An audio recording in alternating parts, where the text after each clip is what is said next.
Hey friends, welcome to another episode of the 10 Laws Podcast with East Forest. I am said Forest. Thank you for joining me this week. I've got a conversation with my sweetheart, Marissa Radha Wepner. We call this the Radha Krishna Roundtable, where we check in, and it's always a very free-flowing conversation. I know you're going to enjoy it. If you want to work with Radha, you can go to her website. It's down there in the show notes. She is a much in demand basically a coach of sorts. I mean, she does ketamine therapy both in person and therapy work online with people as well. And she's awesome. I get a lot of that all the time. But I see the profound nature of her work with so many people that get to cross paths with her. So check her out. We just got back from Summit at Sea, which was a cruise. I mean, the last time I did Summit at Sea, it was once before. I believe it was 9 years ago, and it's a long time. I felt like a very different person back then and had a very different experience. It was great to bring Radha with me this time, and we did have a lovely performance in the Red Room Theater. It was on the Virgin boat, Mr. Richard Branson's boat. I mean, I don't think it's like his yacht. It's a cruise ship, which I kind of see as a floating Vegas or sort of a mall that moves around the ocean. but this was a unique crowd. We met some really cool people, had some interesting conversations, and I really enjoyed my performance. At the performance in the theater there on the ship, they had these big LED screens, and I got to show the first 20 minutes of the Music for Mushrooms documentary that went straight into a long live set.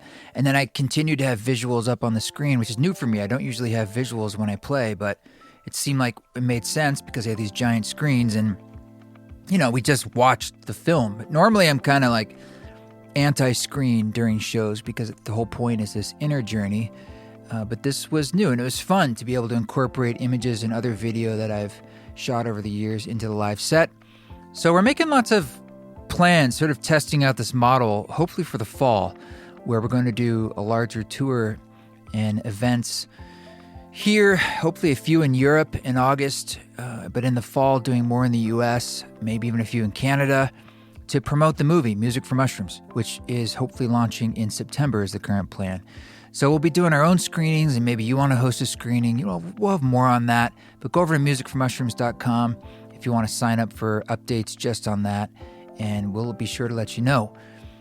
That's mostly what I'm doing right now as we came back. I'm here for a couple weeks just trying to finish the film. It's those last bits, like the last 5% can be by far the most challenging. But we had a few pre-screenings. We just did one in Austin as well. We did one in New York a few weeks ago. And we're taking the feedback, sort of the non-verbal feedback, like vibing in the room, where the ebbs and flows and the dips and the energy are, and making adjustments. And of course, the feedback people actually give me. Austin feedback was super positive. I want to thank our friends Brittany and Jonah Boersma for hosting it in their home. We had a lovely spread of food, and it was great to be able to invite people to that event. And it's moving for me just to be able to watch people watch the film after all these years. And it's almost like you get so into the process of making it and all the little decisions of making it and editing it and the music and the color and the VFX and all the stuff that you don't take a moment to zoom out and be like, what have we made? And I know that sounds crazy, but like you don't see it until it's witnessed by others. And that's really the power of the witness. So it was awesome just to see that in Austin. It was a couple days after the eclipse, which we also got to see, which was freaking next level. It's the second one I've seen in my life. The other one was in Oregon. What was that, like 6 years back? And it truly is, I mean, I don't know. I kind of thought like not that big a deal, but when it's in the totality, it is something truly psychedelic that just takes over the entire world around you. And I highly recommend it if you ever get a chance to do that at some point in your life. It's special for sure. Thank you to everyone on our Patreon, patreon.com/eastforest. After I record this, I'm going to post some cool unreleased things up there, some long form, some short form. We do our monthly conversations. It's a great way to support the project in general, and I want to thank everyone who is a supporter on our council on Patreon, patreon.com/eastforest. And we're also going to be releasing some remixes starting soon from the Music for the Deck of the Titanic record. Some really cool stuff in there from some friends, new and old. And I think we have 8, which is pretty dope. And those are going to be coming out one every week, I hope, starting May 8th. So stay tuned for some sweet new tunes. Some of them, it's always amazing to hear how other people interpret like things you've already made and turn it into something completely new in ways you wouldn't have thought of. I mean, it's cool. Cool as hell. But I hope you all, at least in the Northern Hemisphere, are enjoying spring and hope things are springing and that you're able to take a few deep breaths and amidst everything that's going on. And as we get into what's sure to be continued wild times, but we need people who are grounded. We need people who at least know where home base is internally, and that can be reflected out into the world, sort of like little anchors and acupuncture needles to say, I am here, I am soul, and I am here. We can witness that out and stay tethered to what is, to just this. All right, let's dive into this conversation with my dear sweetheart, Marissa Radha Webner.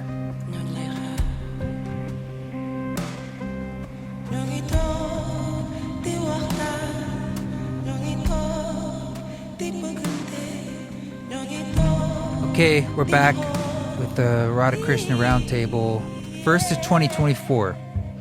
Hey folks, good to be back with you again. Yeah, so I guess it's sort of a check-in of where things are at and where you're at, where the metaverse is at, where the new sphere is at. Who made it through winter? Yes, we did. Heading down to Costa Rica certainly was happy. Good thing to do. Oh yeah, in February? Yeah. I just mean like today's Easter and we got through the equinox and spring is springing. Yeah. It feels good. Yeah. So are you feeling like 2024 is going to be a good one for you? Well, if folks listen to your podcasts, they might have heard Lama Sultram a few back, and she said something about the year of the dragon being really auspicious. And so I hope so. I hope it's going to be auspicious. I feel like I did a Vedic reading years back, like 5 years ago, and he projected that this time, like, oh, when you hit 45, things are really going to wealth, be. What'd he say? Just like smooth, good flow, joy, like beneficial, auspicious. Seems like it's been that way all these years for you. I mean, I have my challenges. Oh, so we're 1 quarter into it. Was he right? So far. Yeah. So far. Yeah. I feel, a few years back in like 21, 2020 pandemic summer, I closed my yoga studio and people would always say, what are you going to do next? And are you going to open another studio? And when will you open another studio? And I would always say, I don't know what I'm going to do next. I'm really just going to give this transition some time, but I feel like something is coming, though I don't know what, and I'm in no rush. And I really started to cultivate spaciousness, like as a prayer. You've been talking about that for a long time. That's what I mean. So it's been a few years that that's been my thing. And to your question of how's this year going, I feel like I'm in it. I feel like I arrived at spaciousness. You're in the space. Yeah. And that's new for me. It's really new and it's super lovely. And I feel like it's very fragile, like a sleeping baby. I don't want to wake if I'm too loud about it. But I feel like it's the first time in my life I've had true life balance. What you might describe as life balance. I feel like I've been living it the past few months. Wow, good for you. I know. But it's been really intentional. It didn't just happen. I've been working on carving this out. And I think I'm doing it. Yeah. Well, I mean, a lot of that was choices that you made to design that, Yeah. Yeah. Choosing to say no to things, setting up my life in certain ways. Some of it's just like happenstance too, but not accidental purely, I suppose. What I really want is time to do my practices. Mm-hmm. And I finally have that. So your practices are the Hanuman Chalisa. Well, chanting, which includes the chanting. Chalisa, playing my harmonium, doing yoga, meditating, reading, walking, being physically active, spending time with my children. Yeah, you went to one of those doctors recently, that functional medicine doctor that like does all the things, like takes a sample out of your blood, your stool. I just mailed my poop yesterday. Yeah, you had that sitting on the counter, and I came home from a trip. I'm like, you're like, yeah, I'm mailing those labs off. I'm like, hold up, is that like the FedEx thing that's on the? I think it was on the kitchen. That's what drove me mad. It was in an envelope. Yeah. Thought the house smelled a little funky. No, it was all sealed up, but I did it. Saliva, blood, and stool tests. And the funny thing is, you combine them all. You just put this. It's in the same sample kit. It becomes a smoothie. It doesn't matter. They just, they're just like, if we get them all combined, then we know something. We know really what's going on. Well, I'm excited to see what I learn about my body on that level. I've never done anything like that. And that's the thing too, is like, oh, I can take care of my own health in this way. That's a new thing. Oh, I'm going to pay off all my parking tickets. Yeah. That's a new thing. I have a feeling you were a couple months away from an arrest warrant. in Idaho, you would not have been able to cross state lines. We would have gone to the airport and it would have flagged you. We'd be like, handing a thing to the Alaska agent. And they'd be like, ma'am, this way, please. Straight to county jail. Yeah. How many did you have? I don't know. 5 or 6. 5 or 6. How old were some of them? Couple years. Why don't you want to pay them? They're not that much. It's a conditioned pattern from my childhood. Like, fuck you to the man? Kind of. Oh, wow. Okay. Yeah. Like, how far can I stretch as if you're twisting the knife for the city. You're kind of saying, like, as if they're like, oh, man, I wish you would pay. We're really hurting. No, it's just like, do I really need to pay $60 for like 2 minutes going over my meter? No. I feel you. Was it 2 minutes, though? They're for various reasons. Yeah, okay. But I have found my new sneaker spot in downtown Boise. You've got a few. Yeah. Where I don't have to pay anything to park my car. Yeah. Yeah. That building is for sale, as we pointed out, so it might not last, but it's there for now. Don't tell them where it is. It's downtown. That's all we've said. I'm sorry. All the listeners are going to come down to Boise to find your sneaker spot, parking spot. Yeah. There was that Curb Your Enthusiasm plot where he's like, don't tell anyone the shortcut. The route. Yeah. Because then everyone through to the valley.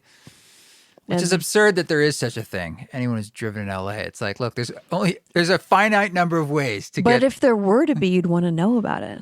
It's absurd. It's like a magic tunnel, you know? Yeah. You'd want to know, though. Like, if you heard whisperings of it actually existing. Oh, my God, yeah. Yeah. Yeah. You'd pay for that. Like, you would pay money. Well, look, hiking spots in Grand Staircase with locals, people are like, there's certain ones you're not allowed to tell people. Yeah. And that should be that way. There was one secret hikes, secret beaches, secret parking spots. Yeah, Cosmic Ashtray used to be one that, like, even the locals wouldn't tell the other locals. And then if you did find out, someone might say, all right, and they describe it to you, how to get there. And say, if you found it, it was sort of a point of pride. And then I went out there, someone took me, friend, local, Brandy, this is years ago, and there were like German tourists out there. What? Yeah, and we were like, how did you hear about this? And they're like, oh, it's in the guidebook, our German guidebook. Wow. So a German guidebook only. Well, no, I think the French ones, because basically there are fewer and fewer spots left that are not like in some guidebook or on a blog post now. That's how I feel about the Idaho hot springs. We used to be able to go hot springing remotely and just have it to ourselves. Yeah. Now I almost don't go because I know there's going to be some other bodies there. Yeah, bodies. I know. We really got to get lucky. Let's talk about your dragon year. Can we manifest somehow magically one of these houses in town that has hot spring geothermal water coming out into its yard, and they have a pool of hot spring water? For us to move to? Absolutely. Okay, we'll put it out there. Yeah. Sure. For us, we'll and see Pepper what we can do. and Benji. Okay. Actually, that is a dream come true. You know your friend who has that? Yeah. And it's so hot, you can't get in. They have to use cold water. The garden hose. So if you think about it, they probably have to use quite a bit of water to make it a temp they can get in.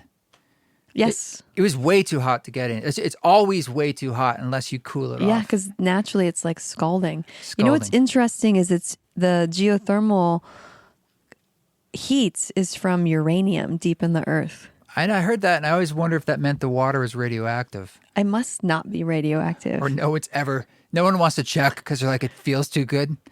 Well, isn't there like lithium things that you would think of as like not good for you, but that's like one of the good minerals. What's wrong with lithium? Lithium's what they drug you up on. I mean, people think that it sounds bad. Oh, yeah. I mean, there's all sorts of things, minerals in the water. There's probably fluoride and things like that. When we were down in Palm Desert, I went on a little day trip by myself to what was the town? Is it Aguas Calientes or something? No, it's called, I think the town was called like Hot Springs outside of Desert Spring. Anyways, Creative name. I found a soaking place to go to, like a Moroccan style desert soaking vintage place. Yeah. And when I got there, the woman was like, make sure you stay in the pool for at least 25 minutes. I'm like, lady, I'm going to be only in this pool. There's nothing else to do. Well, you push the limits in general, whether it's parking tickets or hot springs. I just like the warm water. Or boarding a plane or whatever. What do you mean boarding a plane? Why would I want to get on it early? You prefer to be last. Yeah, because you're going to be sitting for a long time. I know that's your style. It really makes logical sense to me. Have you ever missed a flight?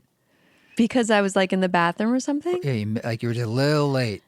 I missed a flight when I was 19, the summer of 19. It was like my sophomore summer of college, and I had my first edible pot brownie the night before. And I woke up and I was still high and driving in Orlando to get to the airport, but only able to go like 25 miles an hour because it felt like that was like 1,000,000 miles an hour. Oh my God. And I missed my flight. That was the one time. And I won't say who it is, but when we were driving to Esalen with your friend, we got pulled over because she was driving too slow. I know, like lights and everything. Police pulled us over and said through the mega thing, ma'am, count the number of cars passing you right now. Oh, yeah. Because there's a law, I guess, if there's more than 3 or 5, you have to pull over. I like that law. I don't like a slow driver in front of me. You know? Yeah. So she was just an out-of-stater. And we were on like Highway 1, and it's gorgeous and slightly scary. She was driving very slow. So, speaking of pot brownies, you claim to have gotten high from CBD pills. So let me just, it's from Ned, and they're great stuff. We love Ned's products. Yeah, so they gave me these it all the time. Awesome. I actually asked for them from Rhett at Ned because they have these de-stress CBD pills. And they capsules. Sleep ones too. They look like little gel capsules. Yeah, versus just the tincture dropper, which is what we normally do. Which I don't love the taste, to be honest. And I like the pills because you just swallow it. I've only loved the tincture. It's great. But I was having... I got COVID the end of February. And I had like residual. Now we can tell people. Well, apparently I got COVID. You had a positive test within like 3 minutes. It was the thickest like blue and red lines I had seen. Benji and I were waiting for it. And I said, well, Benji, you got to wait 10 minutes. And he's like, I can see it from across the room. It's positive. And then I came in and says, you have a positive test. And you were like, no, I don't think so. How do you know? Yeah, how do I know? I said, well, I know from the indication of these colors and the instructions. And it's very positive. And you seem to be ill and you've been traveling.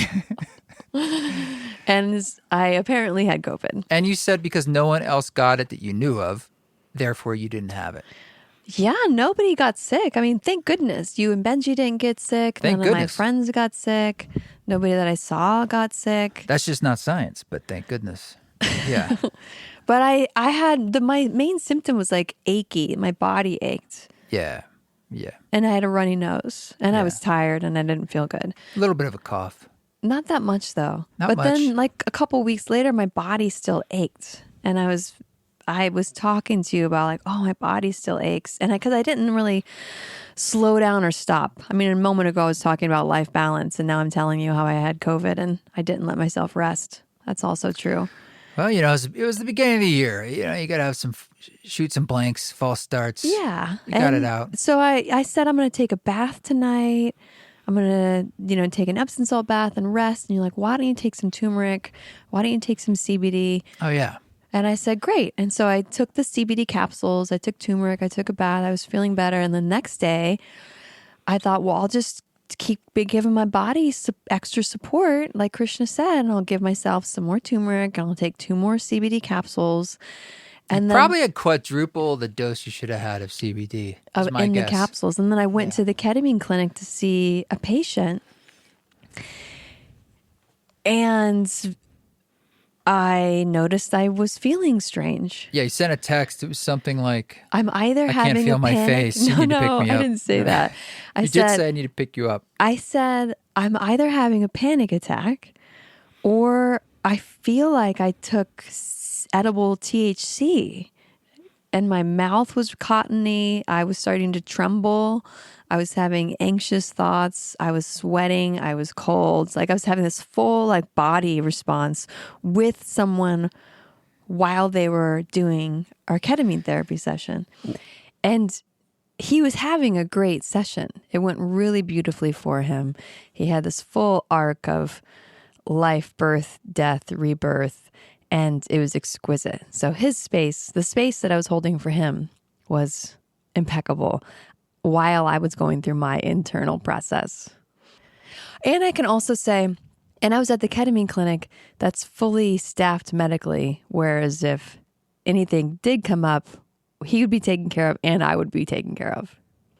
But I just can't imagine it was, I don't know, it's just, that's not supposed to happen with CBD. And so it's a little confusing on how that could happen. The only thing I could think is because it was capsules and it's individually dosed. Like one of the capsules just had some amount of THC. But, they don't sell THC stuff. But or it was the amount. Like I took so much CBD, it turned into THC. Well, last time you had edible, you were dosed by someone else nefariously on our tour.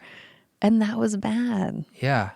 I don't respond well to that. I particularly don't respond well when I didn't intend to take something like that. Yeah. Like when you're just in the zone and your life is normal and then all of a sudden things start to shift and it takes a minute and your brain is like, wait, what's going on?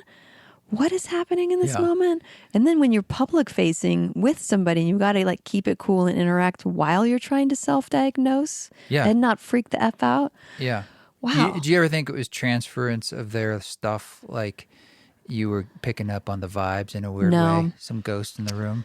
No, but I did smudge right away. That was sure. I think that's what I said to you too. I'm like, I'm going to smudge. And I was like, I think I can Step get one, through this. Let's smudge before I pick you up. Yeah. And I said, but you're going to have to come pick me up. I cannot drive. I can't drive. I have to mention, I've probably said this before briefly. It's like, so I saw my former mother-in-law in New York City when I was in New York last week. And I love that story because she was telling me again, all the stuff her tenants, she's a landlord, throw away on the Upper West Side and how much stuff she gets and all. She don't show me these pans that she got out of the garbage. She just showed you pans from the garbage a couple days ago. Yeah. Okay. Of course, she's like, do you want them? I'm like, that's okay. I'm not going to travel home with these stainless steel pans. But she found chocolates in the garbage and for some reason decided to eat them and started tripping. But didn't know she was tripping because she's never tripped and just thought her legs had melted away and she was going to die. So she went into the bedroom to be alone because she's German. So she says, I'll just die, not bother anyone. And basically had her, form of a panic attack of just sitting in a chair while her legs melted away and she was dying. That's kind of cool in a way, to be... She had no reference point. Yeah, to have no reference point and this, be able to face death like that. It was not fun for her. Death is coming. Death is coming. This is it. And I'm going to be with it. Maybe how she... It was not positive. She didn't have a good trip. She didn't even know she was tripping. How do you know she had a bad trip? She described it as scary. She thought she was ill or dying. She didn't connect even the dots necessarily of what was going on. She was poisoned. I mean, she had there was no one around also to be like, hey, here's... Did she think it was the chocolates? I think in retrospect, yeah. But it can feel like that. You think to yourself, what's going on? And you are having to self-diagnose. That's what I was doing in the clinic. Was like, you have a lot of experience. Still, it's not fun. Yeah, never fun. And I'm saying the last time it happened is similar in a sense that it came out of nowhere. And that time, we're 99%, 98% sure you were dosed by someone on the team that was trying to dose me, I think, and put me down because they have psychological issues. And they were trying to get me super high or something. And you took my water. No, it was my water they thought was Right, yours. which had like a packet of, so you wouldn't taste Trace it. minerals. It had all the flavors in it. Like one of those electrolyte packs. Which we both drink. But Yeah. anyways, what happens to me is my body does a lot of trembling. I remember when you picked me up, you're like, I've got an anti-anxiety for you. You can have this. This is going to help. And I was like, let me just see if I can ride this out. And it took me a couple more hours to fully come out of it. But like the body trembling, I don't know. It's just such a strange and interesting somatic response. I felt like, I guess, when that happened that time, I was like, just try to let it, maybe it's clearing something that just needs to be cleared. Oh, yeah. And so I was trying to be in a place of trust. Well, speaking of trembling, that reminds me, I had a journey. Yeah, 2 days later, we were supposed to do a mushroom journey together. Well, you did a little bit. I did a microdose. Yeah, we did do the journey. But I was going to go full in, but I was like, babe, I just got rocked. I can't dive in. So I'm working on essentially my next long-form Music for Mushrooms album. And this one right now is called Lovingly. And I got to the sequence point where it's all kind of put together. It was a little over 6 hours, and I knew I needed to journey with psilocybin to it. So we set it up. And it'd been a while since I'd done a larger journey. And it was beautiful. But the first, hour or two, man, a lot of shaking, a lot of trembling of stuff trying to get out. And that the same idea of like, let it flow, Lean in. Let it move through you. Yeah, it was like you were cold. It was like... I was cold, but there was also a lot of like, I don't know, it feels like, I don't know, like a defragging of your body in a way, but an emotional defrag. So you're not necessarily totally clear on what's happening. Energetic, emotional, psychological, want to release spiritual. It. Yeah. And... anytime there's trembling, shaking in a journey like that, it's typically good to allow it to shake. Yeah, in the trauma world, we call it discharge. Yeah. Your body's discharging. So you had a lot of discharge then. When it was when it was happening for you, was there anything psychological or emotional also happening? Yeah, I just remember this feeling of like things that aren't serving you, or that you want to be done with or let go, and me sort of saying, I allow this to be let go. I want it to be released. Please release. And that's what some of the vocalizations that were coming out. And just wanting to trust. Any messages that came through? Yeah, I think many, but at this point, it's more like the overarching feeling. Oh, you had your soul connection? Oh, yeah. Yeah. Do you want me to describe that? If you're open to it, sure. I just remember it was in the first hour or two, and things were really clicking and kicking. And I was just feeling like a lot of the electricity of the medicine moving through me. And the music was in this stage where it was like just a lot going on with it in a good way. And I remember the visualizations were these kind of colorful 3-4 dimensional moving shapes that were just like with the music, like a lot of like flare and flips and like twirls and like incredible dancing and shapes, and almost like the movement and shapes were how the music was being created. It was being done in this very fantastical way, kind of Fantasia. You said flamboyant, I think. It had a flamboyance to it and power to it and color and strength. And I was just witnessing that. And it's such a strange experience to journey to your own music and really have that sense of separation. And it feels like the soul singing to the human in a way, which is beautiful. And because of that, I was feeling that I was feeling my soul, which had a name. And it's a name that's come up before of the soul. And that's I don't know if I should say it or not. I don't know if it matters, but You don't have to share the name. it doesn't matter.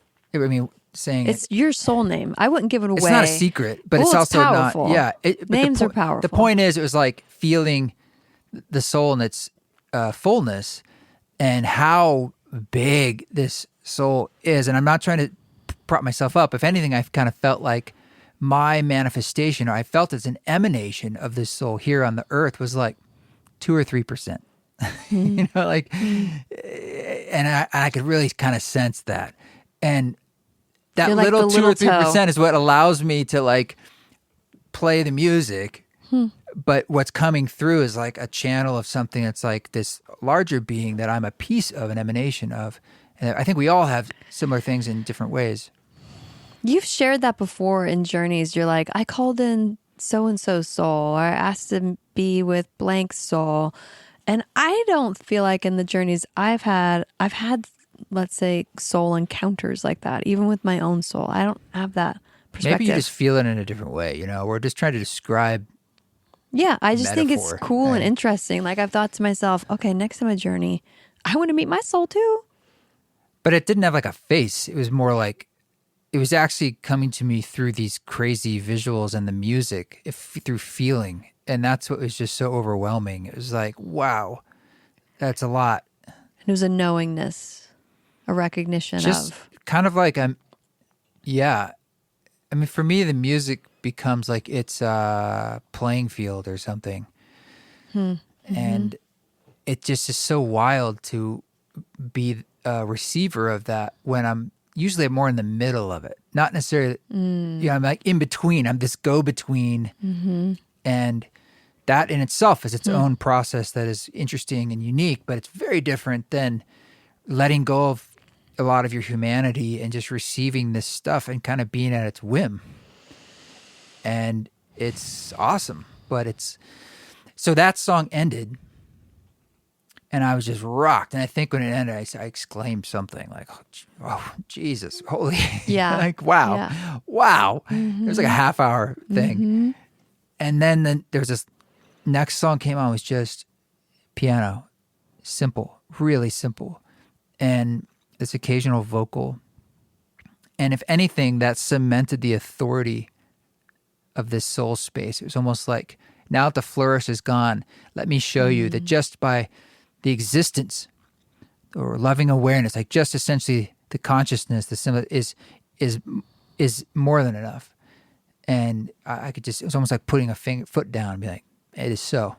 And it would just be like, these simple piano things going on. And sort of like you didn't need all the flourish, but it's kind of like, I can flourish. You want me to flourish? Check this out. And you're like, whoa. And then it was like, and now, and that was just like very, very beautiful. It helped me understand that we exist with authority just by being. Say that again. Like the authority of our existence, our aliveness, is manifest just by our beingness, not anything we really do. So this innate authority that is there just because you are. Right. It and is in there many too. ways, like it's a kind of like that focus, or it's like loving awareness in a sense, or like Buddha touching the ground. It's like, it is so. Does it require focus to have? I think it maybe another way of looking at it is like the idea of like when you bring attention to one place, or Yeah. it's the simplicity. I guess we could call it focus. Attention, Sure. Yeah. focus, Yeah. awareness, choice, consciousness, presence. Right. And so beingness at its core is essentially one thing. When you are doing it. Yeah. Otherwise, it's always doing. It's always well- happening. It's just, but your realization of it or expression of it is just, can Or be there's very simple. distraction, right? Or there's bifurcation, and that's not that. So, Yeah. yeah, totally. And that's like a cool thing because you recognize your power cannot be from these grand flourishes or like, true strength that we think of it. The strength is actually comes from like the zazen, or it comes from just the like, I'm right here. Just the one thing. It's actually from not doing other things. Exactly. And that is your true power. Yeah, I see an image in my mind of like walking a tightrope, like Like that's it. And if you do anything else, you're off it. Just balancing. Yeah, but it requires a strength of mind that's very important to cultivate. It doesn't just come. It's a muscle that you're building. And when I say I'm doing my practices, that's what I'm doing when I do my practices. Yeah. One, but then also it's coupled with when I am focused, simple, present, there's also a surrender to God. That's like another ingredient in that recipe. That happens by itself. At least for me, it does. The surrender. It's like you are emanating God by trusting the power of presence, in a sense, of simplicity. By giving your attention to it. So what I was liked about that, aside from it as being beautiful, was it was kind of allowing me or showing me or giving me a felt experience, because I was listening to music that I was playing, but experiencing it as this receiver. And I'm like, oh, sometimes that is where my power lies and starts, is actually that presence and simplicity. The rest, fireworks, in a sense. Nothing wrong with them, but it's like you got to have that core. And that's where the real power is, that we all want to be around because it is us, in a sense. And it feels like authority. It is authority. It's authority So that's cool. It's like a felt sense experience also. It was like, so frickin' beautiful in that moment. And yes, I said frickin'. Frickin'. Yeah. Frick frack? So we did that. And that record, I sent it out to some close friends to test out, and I'm still waiting for that feedback. But some of them, I think, are actually maybe even doing it right now as we speak. Really? Aw. Blessings for your journey, dear friends. Mwah, mwah, mwah, mwah. Yeah. Raise the side roofs. Is that what you're doing? I'm sending out cosmic sparkles. Nice. Anyway, it was good to get into. It had been a while space. For you, like you mentioned. It'd been several years. For a bigger journey, yeah.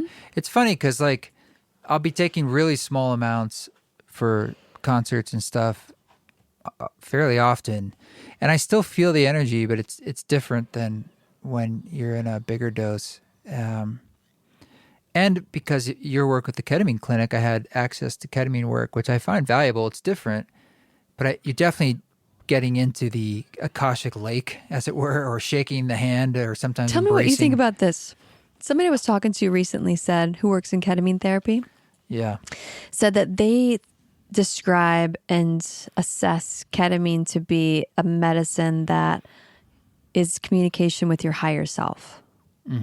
It's higher self medicine. What do you think about that? I think it can be, yeah. I think most psychedelics, in a sense, are that. I thought a lot about I just want to get like stripping away just for a moment. What if, just from a chemical standpoint, all psychedelics are different flavors of tweaking our antenna of our consciousness so that you can access the fullness of yourself? Well, like, I think the person I was talking to is comparing it to like ayahuasca's with a conversation with the grandmother. And then I see. Mushrooms are a conversation with blank. And ketamine is your higher self. I guess what I'm trying to say is, what if it's kind of the same thing? Yeah. Yes. Yes. Right. At the end the more of it. layers you go through, it's all the same source. It's just, but I find ketamine, honestly, to be that, I suppose, but also the mimicker. Like, it has these flavors of many of the medicines, and I don't understand why that is. But there are times where it can feel like different flavors. Is there a similar through line though too? Yeah, it definitely feels like you can tap into universal awareness, consciousness that is a meta consciousness beyond our day-to-day psychology. And so it gives me that, I mean, I call it an embrace or a handshake with divinity or oneness. Handshake, is that like the pranam, like a bow? Yeah, it's just a term I'm saying. I don't actually see Like a myself as shaking a hand. Yeah, But it's just like, hey, I'm back. It feels like there's a boundary. I think, don't you feel it's with psychedelics in general? There's a certain boundary. There's probably many, but there is one initially where it's like, once you're past that, you're like, oh, okay, I'm in the space. And you feel it, and you feel yourself up against it. There's usually a lot of resistance in a certain way. Once you kind of cross over that, giving yourself over, then you're like, oh, I'm in it. And it's usually that feeling of like, why? Oh, right. I remember a lot of things. Yeah, for me, it's when I cross that threshold, it's like the oh yeah phase where it's remembering what I've always remembered, but I forgot. And it's always has the essence of like, it's the same, for lack of a better phrase, like the same place. Yeah. It's always it's the like same. All pastries have butter in it. And you're like, all right, butter. Like butter makes it better. Yeah, I feel the same thing. It's like, there's a similarity to it. Part of me then wonders like, concurrently, like, well, did I really need to do all of this to get back to this place again? It's always the same. Maybe there's a desire for like a different treasure in the center, and it's always the same treasure. Let me ask you this. Did you feel that also the time you had 5-MeO DMT? Yes. You thought it was the same flavor, just more of it? No, different flavor, the same. Same, not flavor, but the same remembering. Yeah. The same space. Just was it bigger or amplified? Is that even the wrong word? Brighter, clearer, like cleaner lines, brighter colors, more white, more crystalline. Well, I think these things, you talked about it takes work or conscious awareness is true, but there are times we stumble into these things. Yeah, non-ordinaries. Through life, right? Whoa, whoop, get that out of that mic. Okay. Wow. All right. Put this over here. Yeah. Right. Just a little that COVID getting out. Non-ordinary states can happen many ways. I didn't get COVID on your mic. I got Just COVID on all me. over you anyways. Yeah. You've been so COVID doused. Like I led a breathwork piece when I was doing the double blind stretch and move yesterday for their summit, and just doing some rapid breathing, like real ancient. This isn't all the new whatever breath work, like ancient scientific yogic pranayama. Dude, the spaces that it puts you in mentally and energetically, I love it. It's so good. Dude. I mean, the dude abides, It's like, let's be real. It's so great. And it's so accessible. It took me like a couple minutes to lead the folks through it. And you're just in this like you're in the authority place. Absolutely, yeah. So, but... the culture of TikTok and everything we're going through, it's like we think authority comes through the other means. Numbers, flashiness, ideas, cognitive catchiness. I think that's a trick. Even emotions. It's actually just like... I think that's a none lie. None of it. I think it's a way to capture your consciousness. Really? You get addicted to that. Yeah. Yeah, well, it's like you had a post you did recently on AI on your IG that got a more than average. More than average. More than average. What's the word? That engagement. Yes. And how did that affect you? What did you notice when you were getting engagement? I was nervous. What do you mean by nervous? Well, I don't post a lot at all, and then when I do, usually if something sticks out like that, the first thing I think is like, uh-oh. More like, what's this? I don't want too much attention. Yeah, let's be honest. So is that the nervousness? Yeah, because I'm like, who's going to... I start thinking like about, you sort of shook up Pandora's box in a way. Okay, well, you got nervous for like a backlash or a troll or... All of it. Just like, who knows what this means. But then what did it create for you as far as like opening and checking and feeling it was in your consciousness? I checked it for 2 days while it was active because I wanted to be active in the conversation. Yeah. And how regularly?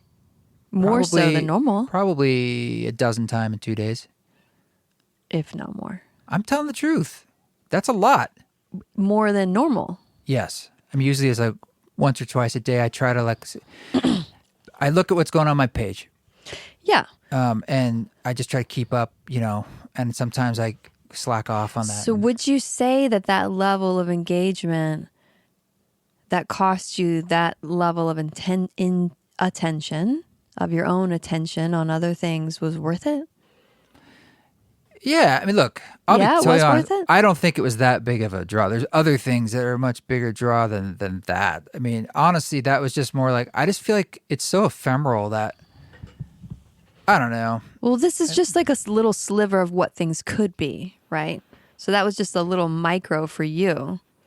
Well, yeah. I mean, the AI, I was an article about, there's a new speech to music platform that's not public yet, but just about, it's sort of like the Sora or, the video ones, or of course ChatGPT. And so it's the equivalent of how that would affect music in the music industry. And I have a lot of thoughts about that. And it's something I've been tracking for years, and here it's coming.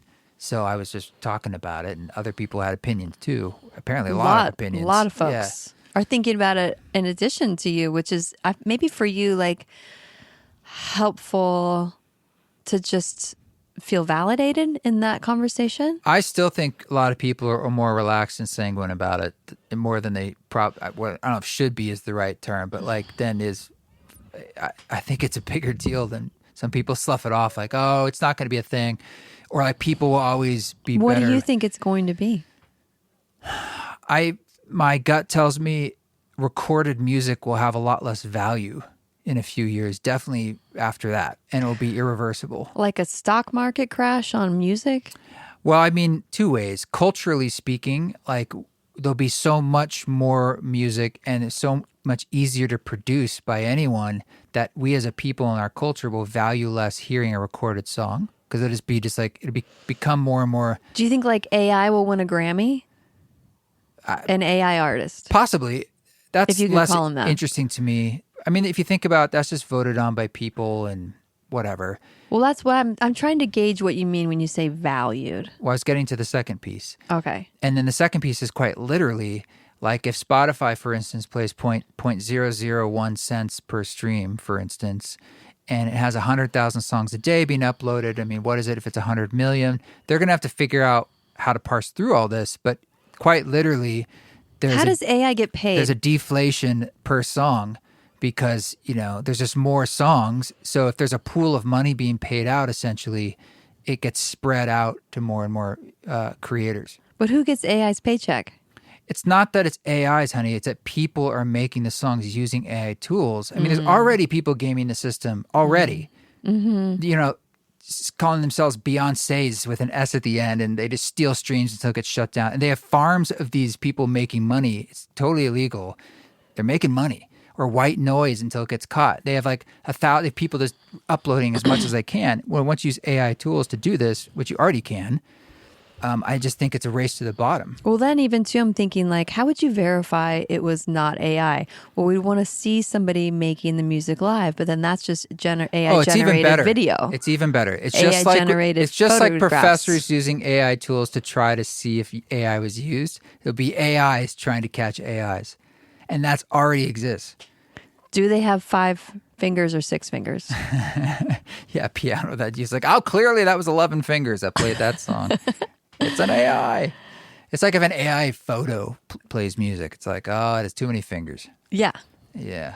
That's hilarious to me that like they can make these incredible photos. It's like, we can't get the fingers right. It's like, just tell it that you only have 5 fingers on a hand. Like, for some reason, it's like. Is it predicting something? Maybe it's predictive. Maybe we'll have another finger. Everything Everywhere at Once, that movie with the sausage fingers. Oh, yeah. Yeah. Yeah. Well, on the flip side, wouldn't it then, the counter of that is the value of IRL music? Right. It would be more.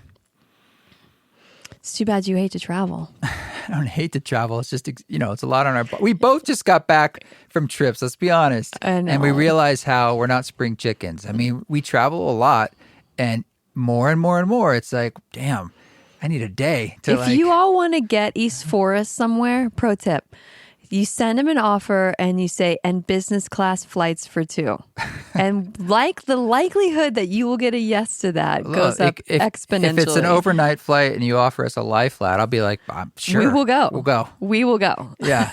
That's actually the biggest. Is like, I really struggle with like sleeping on planes and then being wrecked and then getting sick. And it's just so tough. You had so hard. A really great international offer that you turned down because you were just like, I couldn't figure out the logistics. Cannot survive this regular airfare. I wanted travel. to, but it's hard sometimes to fit that in. Well, with other things, there's a cost. There's a cost on our bodies and our health and our well-being, and we weigh that in. So check it out. When we were in New York last week, not trying to humble brag or anything. I'm just saying we were in New York.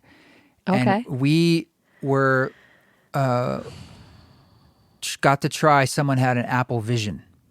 Yeah. And you were not interested. Yeah, I was like, I still don't put care. it on your head. And yeah, I'm like, meh. Did you see it or it didn't really work? When you put it on my head, I needed to recalibrate it from really my work. head, and Yeah. then I gave Bummer. it 2 seconds and I gave up. But you did it. Yeah, so I did it, and 2 things actually, I honestly was like, whatever, stupid Apple Vision. And I put this on, 2 things kind of blew me away. One, the sound is different than any other headphones I've heard in an interesting way. And they're not, and if everyone's seen it, it's like this little metal speaker type thing. It doesn't actually touch your head. I thought it was bone conductivity, but it's not. It sounded. Do you think it's like doing a thing from side to side through your brain? I don't know how it works, but it sounds. It's the most spatial sounding in a good way. I was just confused. Like you liked it. I was confused. Like, why is this sound the way it does, and how? So that blew my mind. But here's the thing. We checked out like a little dinosaur demo where these dinosaurs are walking around. Yeah. And it's honestly, at first I'm like, it's cool, whatever. They look cool. But then when the dinosaurs come right up to you and it's 3-dimensional, it looks like the dinosaur is 6 inches away from me. And I'm just looking at the detail of its eye.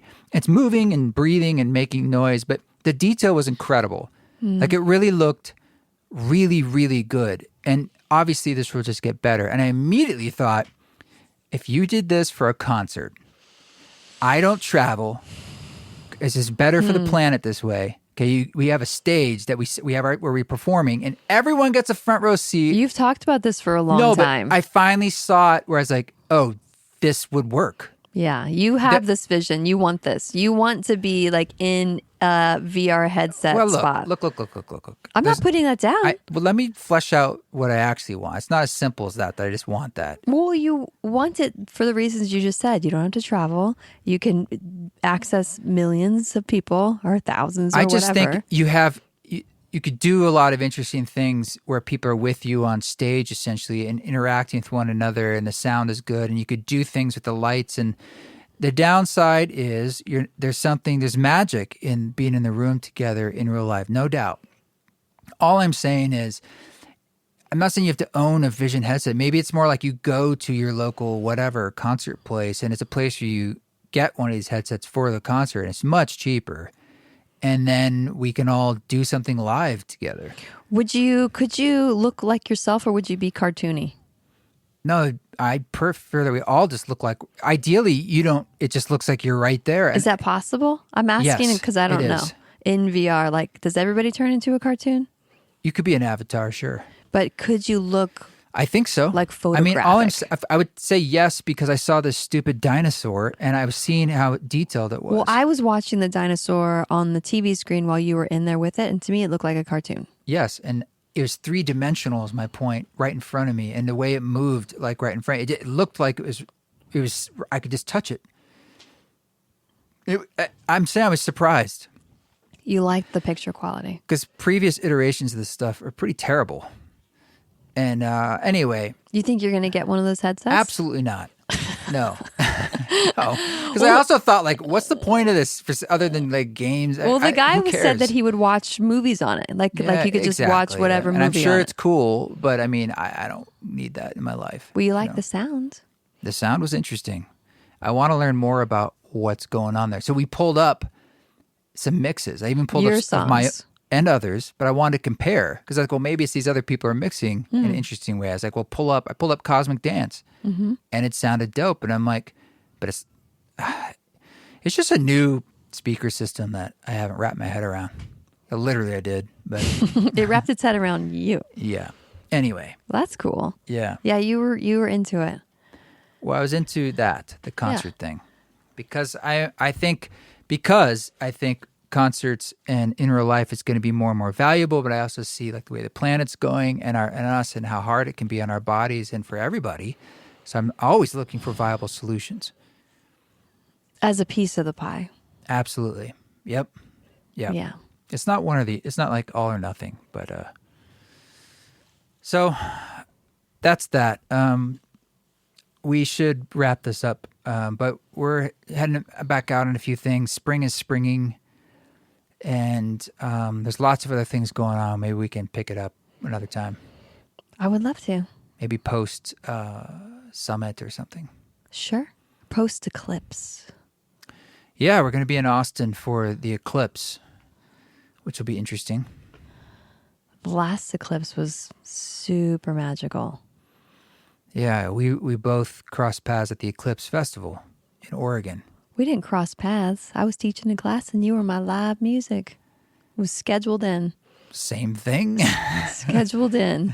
Yeah, no, it was really magical. I've never experienced an eclipse and it was so powerful. I'm like, we have to go see this one too. It's so unique. It's really, really just what it does to the natural environment blows my mind. Yeah, it was. I didn't think it would be that much of a thing, but it was pretty neat. I don't feel the need to see a second one, but I'm going because you want to go. Oh, you're so good to me. You're so sweet. Anything else you want to add? That feels good for now. Yeah, we can always talk more about. Don't need to.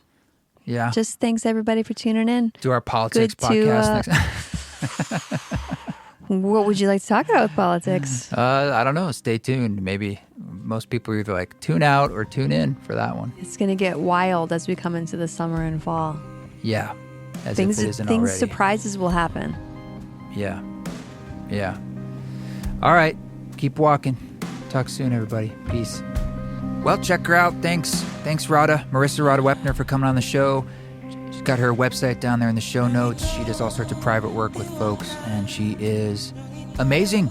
Both yoga and life coaching and just I mean, it's a kind of overarching therapy of just like helping you be a better you. This song that you're hearing in the background is called Follow Me, featuring Mary M, and it is on Music for the Deck of the Titanic, the deluxe edition, which came out recently. Hope you're enjoying that record. We're going to have some remixes coming out even soon in May of 2024. And thank you to everyone on our Patreon, patreon.com/EastForest. Y'all keep walking that walk. Don't take any shit, but if you do it with grace.